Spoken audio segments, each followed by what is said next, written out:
The sheriff in Elmwood County, Ohio, said that our first case today was the worst case of child abuse he had ever seen. And after researching this case, I do not doubt that. Our second case today is about a 52-year-old veterinarian that is accused of leveraging his position to take advantage of a young girl. And authorities have just released that there may be 15 others. Let's get into it.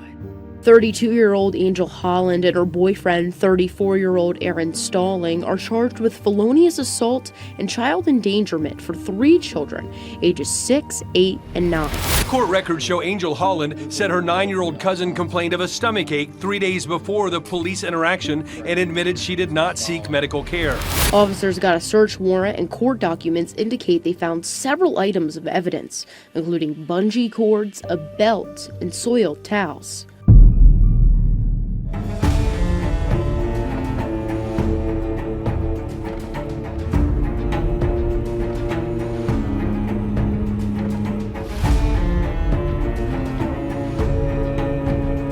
Hi, I'm Katie Ring, and this is Crime House Daily, your weekday true crime companion. We follow the cases making headlines now where justice is still unfolding. This is a First Watch episode bringing you today's biggest crime stories. Don't forget to subscribe to my YouTube channel at Crime House Daily so you never miss an episode. This episode discusses active criminal cases and breaking news. The information we share is based on what's publicly available at the time of recording and may change as new evidence comes to light. We aim to inform, not to decide guilt or innocence. So everyone mentioned is presumed innocent until proven guilty in a court of law.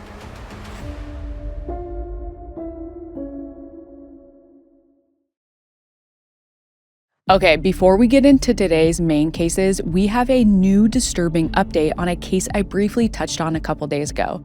It's regarding Iris Stalzer, the 57-year-old mayor-elect of Herdecke, Germany, who was found with multiple stab wounds weeks before taking office. Iris told investigators from her hospital bed that her 17-year-old daughter was the one who attacked her, which we knew. But new police documents are revealing that Iris allegedly said her daughter kept her trapped in the basement for hours and stabbed her 13 times with 2 knives. Doctors also found multiple skull fractures and hematomas, and authorities say someone attempted to burn her hair with deodorant spray and clean up the crime scene before help arrived. The daughter had initially called police claiming her mother was a victim of a robbery, but the story quickly unraveled after her mom's testimony. Because she called for help herself, prosecutors may classify this case as grievous bodily harm rather than attempted murder. Iris, a member of Germany's Social Democratic Party, is now out of critical condition and recovering, and political leaders across the country are condemning the attack as investigators continue piecing together how this brutal family assault unfolded. But for the meantime, the daughter has been handed over to a youth welfare office.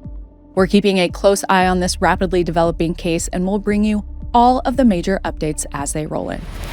As I mentioned earlier, the police chief of Elmwood Place, Ohio, described our first case as the worst case of child abuse and neglect that he had ever seen, and the details are heartbreaking.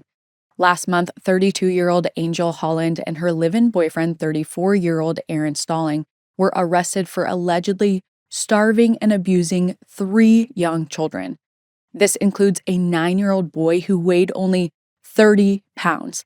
And was sent to the hospital with a core body temperature of less than 80 degrees. I will never understand how someone can do these things to innocent children, but I can give the suspects backgrounds. So let's get into it. Just before 5 p.m. on September 13th, 2025, 34-year-old Aaron Stalling picks up his phone and dials 911. Aaron lives with his 32-year-old girlfriend, Angel Holland, and at least 3 children who have been in Angel's custody since 2020. Sources say the children are Angel's much younger cousins who she's taken in. Although as of this recording, the exact details regarding how and why the kids were left in her care have not been released. But after reading the details in this case, it's clear they should not have been left in her care. Angel's boyfriend Aaron calls 911 after he notices that one of the kids is struggling to breathe.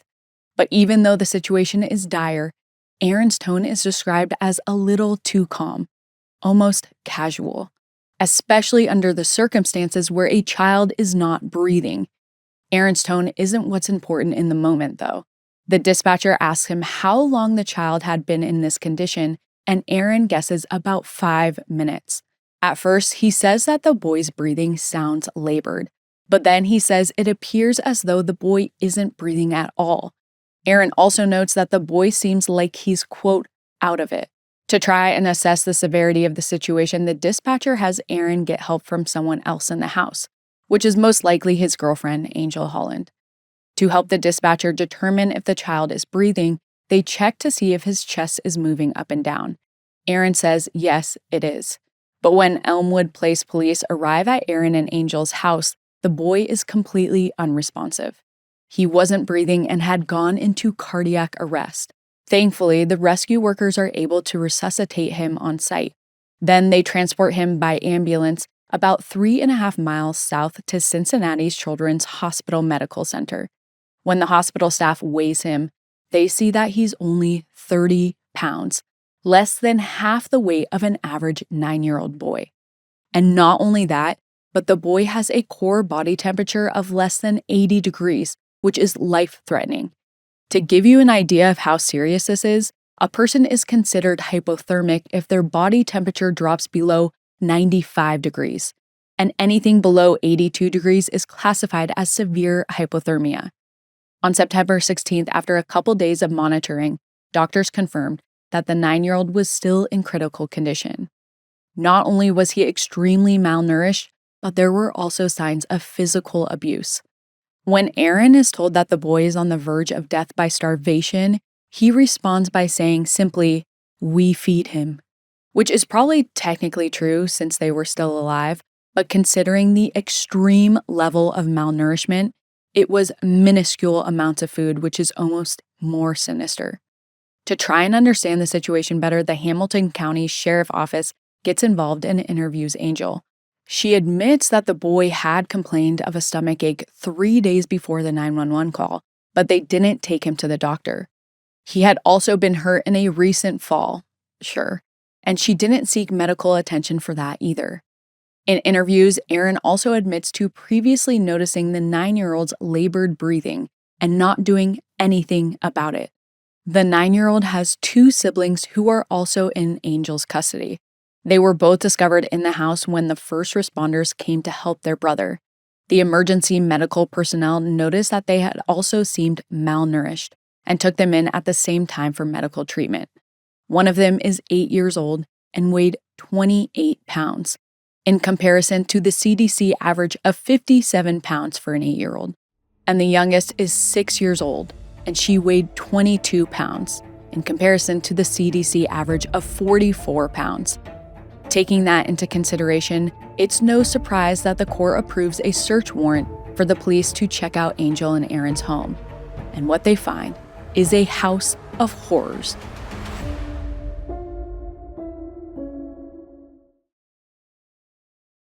After Angel Holland and Aaron Stalling fall under suspicion of child abuse, the authorities obtain a search warrant for their house in Elmwood Place, Ohio.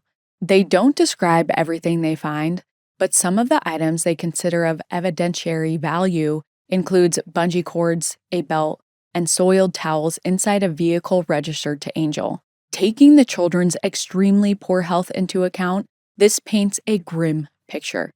Criminal complaints are filed against both Angel and Aaron, alleging that they tortured and abused the 9-year-old boy and both of his siblings, which resulted in serious bodily harm. Aaron and Angel were arrested on September 23, 2025, 10 days after Aaron called 911. As of this recording, they're being held at Hamilton County Justice Center in Ohio. They're each charged with 3 counts of felonious assault and endangering children. Because the nature of the charges is so extreme, Hamilton County Municipal Court Judge Josh Berkowitz sets high bonds for both of them, with the intention of keeping them behind bars and away from the children.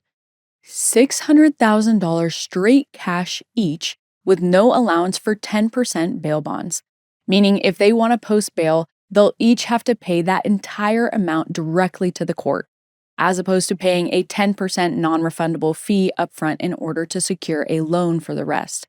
If Aaron and Angel do somehow manage to make the high bail amount and get released from jail, they'll remain under a court order to keep a reasonable distance from their alleged victims and will be held under house arrest.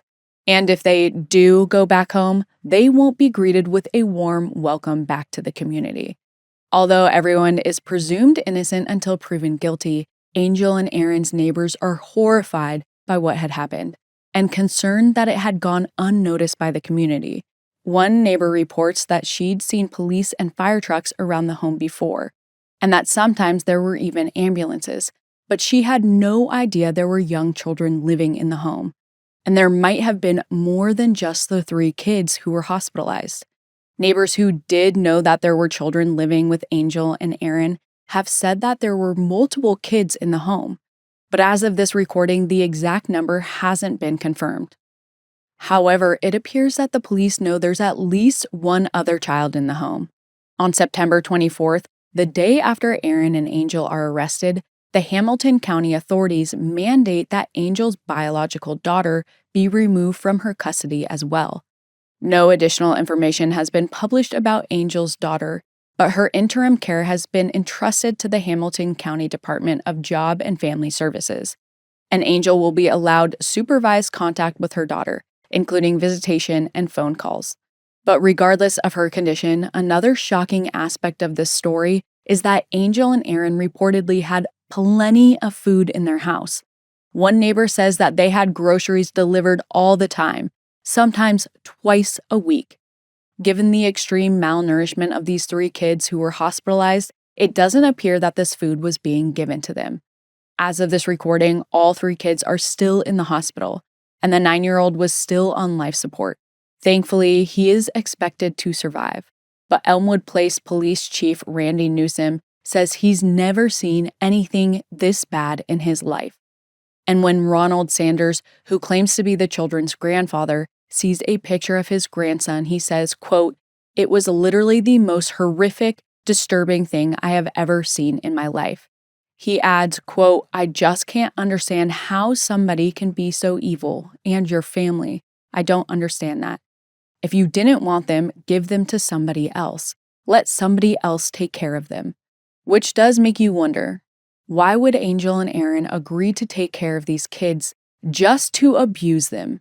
As of this recording, the police haven't discussed a potential motive, but looking at the context of this situation, there may have been a financial aspect to it. Court records show that both Aaron and Angel faced multiple evictions before they took in the 3 kids in 2020. Aaron had 4 civil eviction cases open between 2017 and 2019.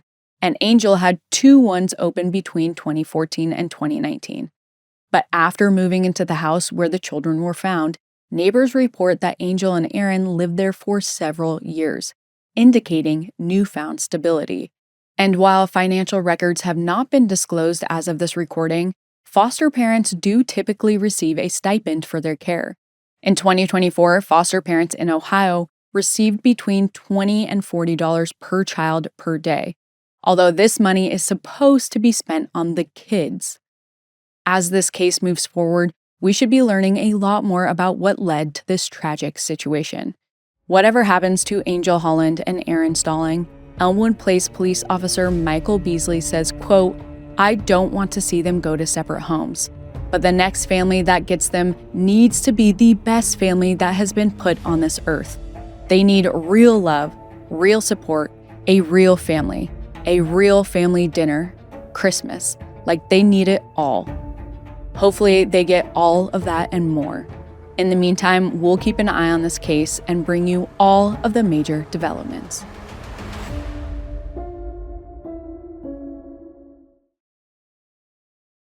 Today's second case covered multiple jurisdictions involving both federal and state components.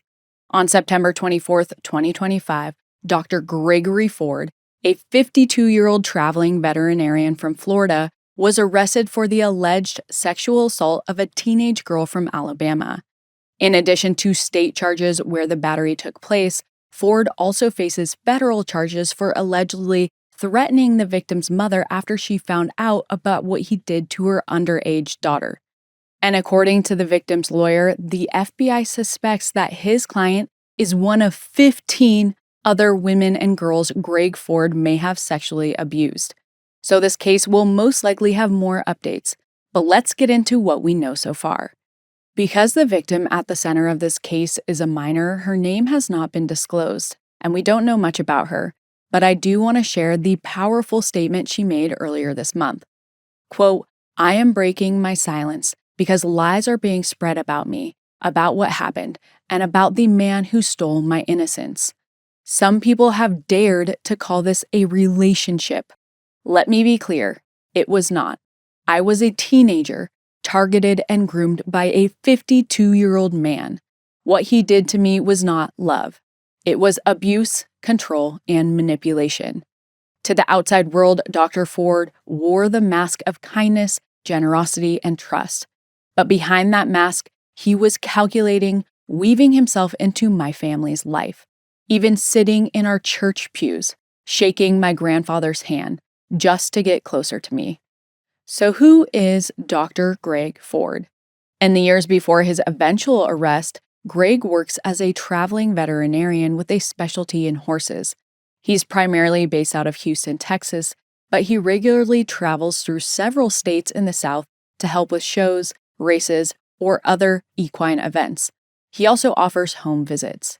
According to his website, he has been working in equestrian sports for over 30 years. He was considered an All-American on the Texas A&M University polo team. He played in 3 national championships while in school. And since then, for over 25 years, he's continued to play all over the United States. He's even added show jumping to his list of horse-related hobbies. But we already know he's not just a sportsman. Greg is also a doctor. His private practice boasts a long list of impressive services for horses, including dentistry, chiropractic, hematology, surgery, and specialty diagnosis and treatments for joint and respiratory issues. He also owns and operates an equine boarding house and training facility with his wife. Although since Greg's arrest, the website for that business has been taken down. Greg met the alleged victim at the center of this case about 2 years ago, when she was 15, and started working for him as an intern. After she turned 16, the victim graduates high school early, along with 5 other teens her age, and travels with Greg as an intern with his vet practice. And Greg may have taken advantage of that power dynamic. For a while, everything seems above board. But 2 years later, on August 21st, 2025, the teenager's mom goes through her phone and discovers what's described as explicit messages and photos. She takes this straight to the authorities, reporting the messages to the Lauderdale County Sheriff's Office, where they live in Alabama. The next day, the department sends deputies along with an FBI agent to talk to her daughter. She tells her mom that she had sexual encounters with Greg 3 or 4 times. I just want to clarify quickly, articles online refer to it as sexual encounters. But if you are 15 and you have sexual encounters with a 52-year-old, that's not sex, that's rape. Even if you feel like you might have been consenting at the time, you cannot consent at that age, which is why we have laws. She says that when they were apart, Greg would send her nudes and ask for some in return, and she would send them back. On September 3rd, 2025, the victim went in for an interview with the Lauderdale County Sheriff's Office. She said that Greg started preying on her while she was traveling with him through several states, and that this had been going on since she started working for him 2 years ago. But there is one tricky aspect to this case. Since the victim lives in Alabama, the suspect lives in Florida, and the crimes happened in various locations, authorities aren't sure who has jurisdiction over the case. But on September 19th, the FBI agent assisting in this case officially assigned the case to the Marion County Sheriff's Office, since the victim said that one of the incidents happened at Greg's primary residence, which is in their jurisdiction.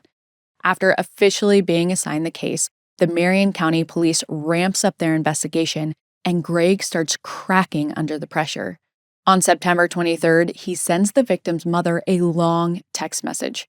He calls the girl his soulmate and blames her mother for humiliating her. And this message also comes with a threat. Greg says that he's, quote, already paid a dear friend from the CIA to long rifle a bullet in your chest. The same day, Greg also repeatedly calls the victim's phone. He leaves her a chaotic voice message and says, quote, I dated, I married, and I never knew true love and how special a heart could be until I met yours. No amount of pleading will help him at this point. The next day, Greg is arrested in Florida and charged with felony sexual battery of a victim between the ages of 16 and 17.